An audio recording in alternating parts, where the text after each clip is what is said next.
Друзья, всех приветствую! В этой серии видео мы с вами напишем полноценное приложение с использованием React. Приложение по типу конструктора PDF-документов, без использования каких-то сторонних библиотек. То есть мы с вами будем писать абсолютно все самостоятельно, будем использовать React и также будем использовать Styled Components. А все остальное, опять же, напишем самостоятельно, чтобы лучше погрузиться в React. Ну и поскольку это первое видео по React, вообще, в принципе, у меня на YouTube-канале, то я предлагаю в этом видео просто поговорить про React. Я также расскажу про свой опыт работы с React. Мы посмотрим на его особенности, посравниваем React с Vue'шкой. То есть у меня здесь уже есть парочку скриншотов, то есть мы просто поговорим. Потом еще посмотрим код, который можно писать на React. То есть на два подхода. На первый подход это классовый, и второй подход это функциональный. Ну и в конце видео я просто покажу демо того проекта, который мы будем писать на протяжении всего этого курса. То есть текущее видео по большей части будет просто разговорное, где мы обсудим React, посмотрим на его особенности, просто поболтаем и посравниваем. А вот в следующем видео мы уже начнем устанавливать там React Create App, подключать там CSS, какие-то стили, Styled Components в том числе и так далее. Поэтому в этом видео я просто предлагаю подготовиться ко всем последующим видео и поговорить про React. И здесь у меня к вам будет небольшая просьба, а просьба эта будет заключаться в том, чтобы вы поставили лайк на текущее видео и подписались, если вы здесь впервые. Потому что видео на YouTube-канале у меня выходят не так часто, и реанимировать, так сказать, YouTube-канал, достаточно проблематично, и единственное, что может помочь продвинуть это видео куда-то вперед, но и все последующие, это только ваша поддержка в виде лайков. Ну и просто мотивация для меня что-то на YouTube записывать. Теперь давайте начнем, и начать я предлагаю с того, почему React называется библиотекой. Потому что, например, тот же Vue.js, он называется фреймворком. И заодно сравнить код, написанный на Vue'шке, с кодом, который будет написан на React. На самом деле, на протяжении всего курса по React мы с вами чуть-чуть будем сравнивать React с Vue'шкой. И мне кажется, это хорошо, потому что вы при вот таких вот сравнениях намного лучше поймете React и, в принципе, намного лучше поймете то, как работает реактивность. Поэтому мы будем немного сравнивать Vue'шку и React. И вот сейчас я предлагаю начать это делать и сравнить, что такое библиотека и что такое фреймворк. И здесь у меня есть еще одно небольшое предисловие, то что если вы, например, никогда не работали с Vue'шкой, то я думаю, что это будет все равно полезно, тем самым намного лучше углубиться в реактивность и в то, как она работает. Ну и другой пример, если вы уже работали, например, с Vue'шкой, то я думаю, будет намного легче изучить React. Давайте начнем и просто определимся, что такое фреймворк и что такое библиотека. Здесь нам поможет скриншот Options API и пример написания кода на Vue.js. То есть, если мы посмотрим на код, который выглядит на Vue.js, то здесь первое, что бросается в глаза, это то, что у нас есть какой-то набор определенных правил. То есть, например, правило на псевдо, так сказать, HTML, то, что мы его должны писать именно вот в этом вот теге темплейта. Второе правило, которое тоже бросается в глаза, это TagScript. То, что весь JavaScript код мы должны писать в теге script. Более того, здесь есть также набор определенных правил. То есть, например, функции, которые вы хотите писать во Vue.js, вы их должны писать в специальном объекте methods. И вы также должны следовать определенному синтаксису в случае, если вы пишете функции во Vue.js. То есть они должны выглядеть каким-то таким образом. Более того, вы, например, не можете написать функцию где-то здесь. То есть на Vue'шке вы должны писать ее исключительно в объекте methods. Также вся data, точнее все константы, все переменные и так далее вы должны писать исключительно в data. При этом вы должны ее возвращать. Здесь также стоит отметить тот факт, что вы всегда должны ссылаться на приставку this, то есть ссылаться на контекст, который привязан к data. То есть во Vue.js основная идея, которую я хотел сказать, то что в ней есть определенный набор правил, к которому вы должны стремиться. И если вообще в целом посмотреть вот на этот код, то здесь как бы есть большие сомнения касаемо того, а где здесь JavaScript. Потому что если вы пишете в JavaScript, в нативном JavaScript, то у вас никогда не будет methods. У вас, например, никогда не будет data. А если вы захотите, опять же, написать какой-то код в JavaScript, то вы будете просто писать константу, далее что-то в этой константе, какую-то переменную, и дальше будете писать обычную функцию, так, как вы хотите. Но вот здесь, например, во Vue'шке, по крайней мере в Options API, здесь такого делать не получается. И здесь есть какой-то свой набор каких-то правил. И вот это то, как работает фреймворк. То есть фреймворк работает таким образом, что он вам не разрешает писать все так, как вы хотите, а предлагает какой-то набор правил, какой-то набор каких-то инструкций, так сказать, и говорит то, что вы должны писать, следуя вот этим законам, которые дает вам этот фреймворк. Библиотека же, в свою очередь, да, как, например, React, она не дает вам никакого набора правил, и вместо этого она лишь вам говорит о том, что у вас есть набор каких-то функций. То есть вот даже если мы скриншот сейчас откроем, я его сейчас попробую увеличить, то здесь нам React дает просто какой-то набор функций. Да, вот, например, здесь мы при помощи деструктуризации их вытаскиваем из React и просто их используем. То есть, опять же, если фреймворк вам предлагает писать все исключительно при помощи каких-то правил, то, например, библиотека вам не дает никаких правил, она лишь дает вам набор каких-то функций и говорит, да, то, что хотите используйте эти функции, хотите пишите все самостоятельно. И вот здесь можно уже увидеть, да, какой-то реальный JavaScript. Потому что здесь, например, можно было бы написать обычную константу, можно было бы сразу же под этой константой написать какую-нибудь функцию, да, где-нибудь здесь. И вместе с тем можно использовать, да, какой-то набор функций, которые предоставляет React. То есть вот, например, useState, да, для того, чтобы задать, например, какую-то переменную реактивный,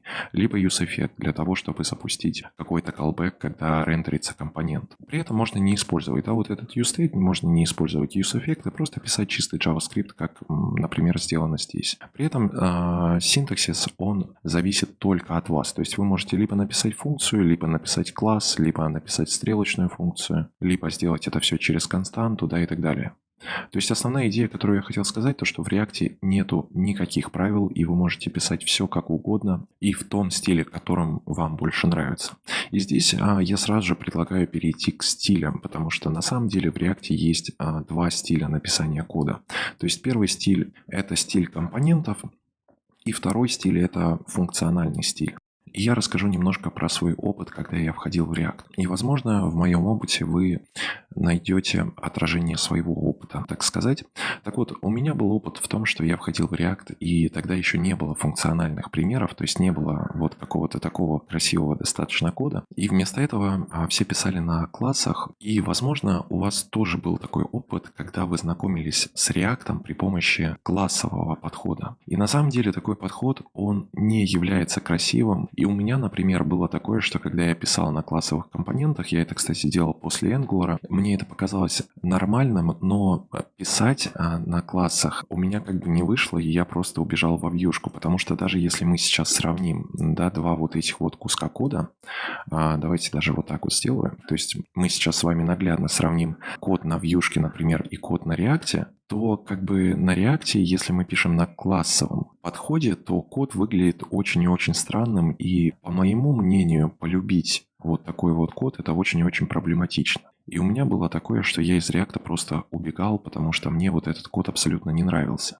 Но давайте пока что поговорим про вот этот кусок кода. То есть на самом деле он не совсем понятный, и не совсем понятный по нескольким причинам. То есть, во-первых, если вы впервые работаете с JavaScript, то у вас может уже появиться вопрос по типу того, а что это такое. То есть почему мы создаем какой-то класс, и почему мы делаем какой-то экстенд какого-то компонента. Ну и, например, последующий вопрос, что такое вот этот конструктор. И зачем мы объявляем, например, пропсы через супер. И еще более глобальный вопрос, который у вас может появиться, что такое bind. На самом деле bind — это тема, которую очень и очень тяжело понять. И опять же, если начинать работать с вот таким вот кодом, то, мне кажется, будет происходить огромное количество вопросов. И рано или поздно желание писать на React, оно в принципе пропадет. Потому что такой код, если мы опять же сравним его с вьюшкой, то даже используя вот это преимущество в том, что у нас нету никаких правил, и мы можем писать как угодно, на самом деле даже в таком случае код на вьюшке выглядит чуть симпатичнее, чем, например, вот это все. При этом давайте глянем сейчас просто на пример функциональным стилем и посмотрим, как код выглядит здесь. И давайте немножко посравниваем. То есть я сейчас просто открою несколько примеров, то есть где по левую сторону будет идти классовый вариант написания, а по правую будет идти функциональный. И если мы просто даже без каких-то знаний React посравниваем два вот этих вот куска кода, то здесь можно заметить то, что вот этот код выглядит намного красивее. Даже не то, что красивее, а он выглядит более понятно. Потому что, например, здесь опять же есть большой вопрос о том, почему мы пишем класс, почему мы делаем extend его к React Components. Что такое вот этот конструктор, приставка super и вот этот bind. При этом здесь мы как бы прекрасно понимаем то, что вот у нас есть какая-то константа, из которой возвращается какой-то кусок кода, и дальше он экспортируется. При этом у нас также есть список задач. Здесь, понятное дело, мы еще пока что не знаем, что такое React UseState, да, потому что мы не знакомились с React, но здесь мы с вами можем просто элементарно понять то, что, скорее всего, это какой-то getter-setter, где первое значение это какая-то переменная, а второе значение это какая-то функция, которая будет заменять эту переменную. И при этом у нас есть точно так же константа add_to_do, которая является стрелочной функцией, и все, что она делает, это вызывает, да, вот этот вот setter, который будет заменять переменную. Опять же, если вы ничего из этого не поняли, то это абсолютно нормально, потому что в последующих видео мы начнем с этим разбираться. Здесь просто основной посыл был в том, что можно писать в двух стилях. То есть можно писать либо в функциональном стиле, либо писать в классовом стиле. Но функциональный стиль, на мой взгляд, выглядит намного красивее, чем, например, стиль на классах. И не только красивее, но также более понятно. И мы с вами на протяжении всех видео по текущему курсу будем писать именно в функциональном стиле. То есть какой-то такой код мы будем организовывать, раскидывать на компоненты и стараться писать красиво, потому что, по моему опыту, именно красота – это то, что заставляет полюбить React. Потому что если писать код в каких-то классовых компонентах, как, например, это сделано здесь, то полюбить такой код и начать на нем писать, мне кажется, опять же, очень и очень тяжело, особенно если вы пришли с вьюшки. Ну и сам React на самом деле говорит о том, что вот классовые компоненты, они являются уже, несколько устаревшими, так сказать, и писать на классовых компонентах уже нельзя. Ну и все собеседования, например, которые вы будете проходить на React, в случае, если вы захотите искать работу, они все будут проходить на функциональных компонентах, минуя при этом классовые. Поэтому основной посыл, который мне хотелось сказать, то что в React, опять же, есть два способа написания компонентов. То есть первый это классовый, второй это функциональный. Мы с вами будем писать именно в функциональном стиле. И даже если мы сравним сейчас вот этот кусок кода на React с тем кодом, который выглядит на вьюшке, то я свое предпочтение отдаю вот такому коду. Потому что здесь, опять же, нету никаких правил, можно писать как угодно, можно возвращать что угодно. Ну и в целом код выглядит намного симпатичнее, чем, например, на вьюшке в Options стиле. И вместе с тем мы с вами будем работать со Styled Component в React, то есть на протяжении всего текущего курса.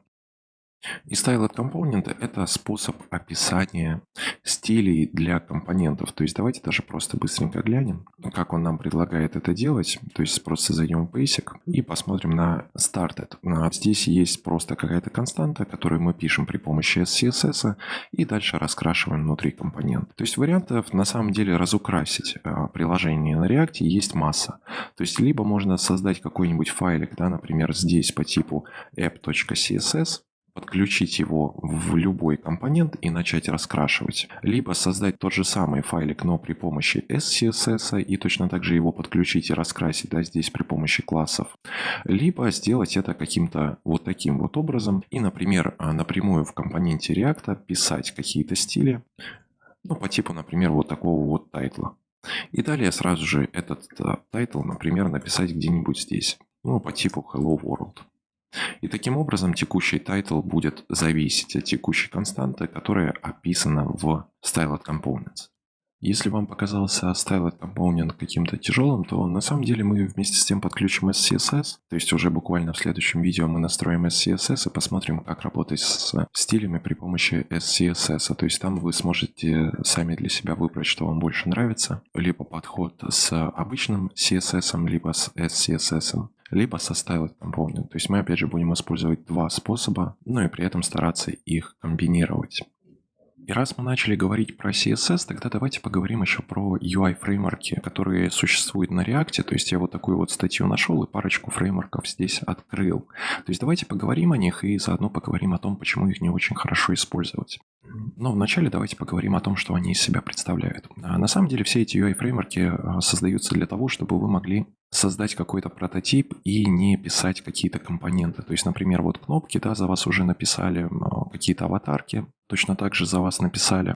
И, в принципе, все в таком духе. То есть, вся эта библиотека, и все остальные библиотеки по схожему типу, они служат лишь для одной цели, чтобы сэкономить вам время, и вы не писали вот этот UI. На самом деле это не очень хорошо, потому что если вы будете использовать такие библиотеки, будь то в React, будь то в Vue, то тогда вы навряд ли выучите сам фреймворк, то есть вы выучите текущую библиотеку.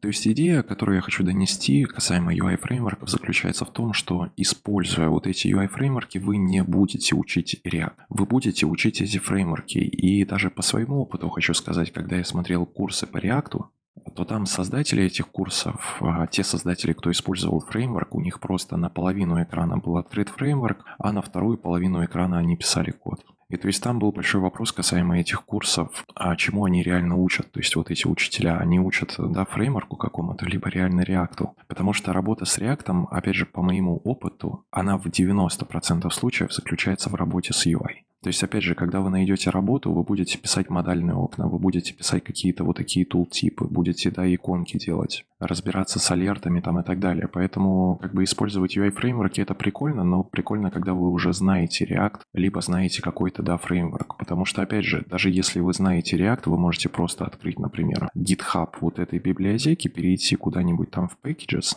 дальше, например, в базис перейти, например, в папочку SRC. То есть вы можете, например, например, кнопку открыть, да, на GitHub, и вот они все исходники кнопки. И вот здесь вот, да, большая разница, то что если вы знаете React, вы можете открыть, да, репозиторий на GitHub и с легкостью прочитать, что здесь написано. Ну, может быть, конечно, не с легкостью, но, по крайней мере, понять, а что они здесь, например, написали. И в то время, когда вы не знаете React и начинаете писать на этой библиотеке, то вы просто подключаете что-то и без какого-то понимания, как это работает. Поэтому я в своих курсах предлагаю не использовать никакие такие фреймворки для того, чтобы научиться писать все эти компоненты самостоятельно, потому что, опять же, если мы выучимся и будем писать эти компоненты самостоятельно, тогда можно будет с легкостью, например, смотреть исходники. А касаемо React Bootstrap, все остается точно так же, как и в предыдущем фреймворке. И здесь есть вторая идея, которая мне, по крайней мере, нравится на этапах обучения, это использование только CSS. И эта идея заключается в том, что мы будем писать компоненты самостоятельно, но стили мы будем дергать из какого-то фреймворка. Потому что, опять же, если мы посмотрим, да, вот на этот фреймворк, давайте я его не буду по новой открывать. То есть идея заключается в том, что если мы возьмем вот этот фреймворк, то там за нас уже написали JavaScript и уже написали стили. А если мы, например, возьмем какой-то такой фреймворк, то за нас JavaScript никто не писал, но стили уже написаны. И, например, чтобы выучить React, нам это очень даже хорошо подойдет, потому что мы будем самостоятельно писать JavaScript и не будем заморачиваться, да, касаемо стилей. И в таком случае можно было бы использовать Bootstrap, но мне на самом деле не очень сильно нравится Bootstrap в силу его наименования классов. В будущем мы с вами еще об этом будем говорить, но, например, в React нежелательно наименовать классы с вот таким вот дефисом. Классы в React должны выглядеть как-то по типу из primary, например. Это всеобщая рекомендация, когда мы булевые значения передаем с приставкой is. И, например, переписать пропы каким-то таким образом, это тоже очень и очень плохая рекомендация. Но если мы посмотрим на Bootstrap, то, например, все классы, которые здесь используются, они используются с вот этой приставкой. И это в кнопках не так много еще этих классов. Но вот если мы, даже куда-то сюда посмотрим, то здесь их очень и очень много, что на самом деле не очень прикольно. Ну и плюс ко всему Bootstrap достаточно большой, и, например, Bootstrap помимо CSS также использует JavaScript, что на самом деле будет небольшой проблемкой, если мы захотим его использовать. Поэтому я свой выбор остановил на UI Mini, то есть здесь есть несколько преимуществ. Первое преимущество в том, что это только CSS.